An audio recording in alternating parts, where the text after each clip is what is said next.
एक अहम खबर बता दूं, दुनिया के कई देशों से ज्यादा ताकतवर हो गया है तालिबान। अब वो लड़ाके नहीं रहे। तालिबान के पास दुनिया की दो महाशक्तियों के घातक हथियार हैं। अमेरिका और रूस की टेक्नोलॉजी तालिबान के हाथ आ चुकी है और इस हिसाब से तालिबान अब पहले से ज्यादा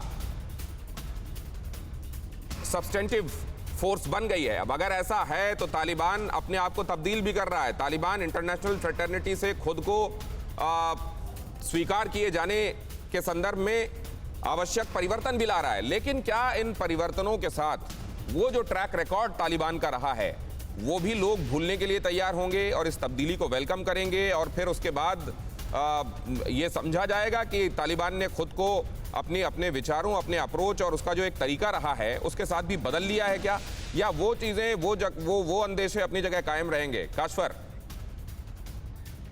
मैं आपके पास आता हूं एक अहम इंफॉर्मेशन दे दूं लगे हाथ, उसके बाद आपके पास आना और ज्यादा रेलेवेंट हो जाएगा। जरा ये देखते हैं कि जजमेंट डे की जब हम बात कर रहे हैं तो तालिबान ताकतवर कितना है, तालिबान कितना ताकतवर है। अगर आपको ये समझना है तो जरा इस वॉल इंफॉर्मेशन पर निगाह डालिए। 11 मिलिट्री बेस अब तालिबान के पास हैं। अमेरिका के $85 बिलियन के हथियारों पर तालिबान का कब्जा है। $85 बिलियन के हथियार। ये सुनने में या एक बार में बोल देने में बेशक कुछ एक सेकंड में आप बोल देते हो, लेकिन जब इसको आप कागज और पेन लेकर जब इसका हिसाब करेंगे तो ये बहुत बड़ी रकम है और इसके जरिए जो वॉर मशीनरी यहां पर लगाई गई थी वो बहुत बड़ी वॉर मशीनरी है। 11 मिलिट्री बेस आ गए हैं अब उसके पास जो अमेरिका ने बनाए थे। 11 मिलिट्री बेसेस के साथ इनकी ताकत बहुत बढ़ गई है। 6 A-29 अटैक एयरक्राफ्ट इनके पास आ गए हैं। 174 हमवी गाड़ियां अब इनके पास हैं। 10,000 रॉकेट इनके पास मौजूद हैं। मिलिट्री टैंक हैं। 775 तोपें हैं।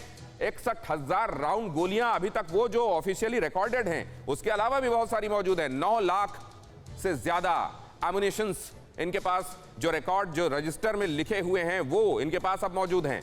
20 लाख 7.62 mm की बुलेट्स इनके पास मौजूद हैं और उसके अलावा ब्लैक हॉक हेलीकॉप्टर अब इनके कब्जे में हैं। Mi-17, ये बात अलग है कि अभी इसे चलाने के लिए प्रशिक्षण नहीं है, लेकिन अब इनके पास हैं। A-29 हेलीकॉप्टर्स इनके पास मौजूद हैं।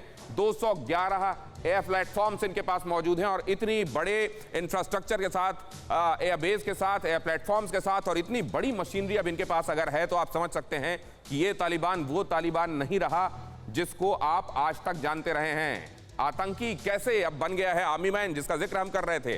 पहले कुर्ता पायजामा पहना जाता था और अब आर्मी की यूनिफॉर्म। उधर अगर आप देखें तो वो ट्रेडिशनल तालिबानी लड़ाका आपको नजर आ रहा है और यहां अब जो तब्दीली आई है और उसके साथ जिस तरीके से नजर आ रहे हैं तालिबान के लड़ाके, वो ये तब्दीली है। साधारण जैकेट्स पहने होते थे पहले, आपको मालूम है, अब बुलेट प्रूफ जैकेट्स होंगे। कानों पर पहले कुछ नजर नहीं आ रहा है, लेकिन अब कम्युनिकेशन हेडफोन्स होंगे। आंखों पर उधर कुछ नहीं है, लेकिन यहां नाइट विजन ग्लासेस उनके पास होंगे। हाथों पर यहां कुछ खास नहीं, लेकिन इधर टैक्टिकल ग्लव्स होंगे। यहां साफा नजर आ रहा है, टोपी नजर आ रही है, इधर अमेरिकन हेलमेट्स नजर आएंगे, उधर AK-56 light weight assault rifle अब इनके पास होगी। स्पोर्ट्स शूज होंगे, आर्मी शूज होंगे और इसके साथ आप जानते हैं कि इनकी एफिशिएंसी एज एन आर्मी पहले के मुकाबले बहुत बहुत ज्यादा हो जाने वाली है, सिवाय उसके जिसकी ट्रेनिंग इनके पास हासिल नहीं है और वो भी जाहिर है इसको मुहैया कराने के लिए अब कई देश पीछे लगे हुए हैं। हमने की गलती फिर एक बार, कोरोना ने किया दोबारा प्रहार। मास्क, 2 गज दूरी, करें अपनी सुरक्षा खुद। कोरोना टीका हम सबको लगाना है, मिलकर साथ समझदारी से कोरोना को हराना है।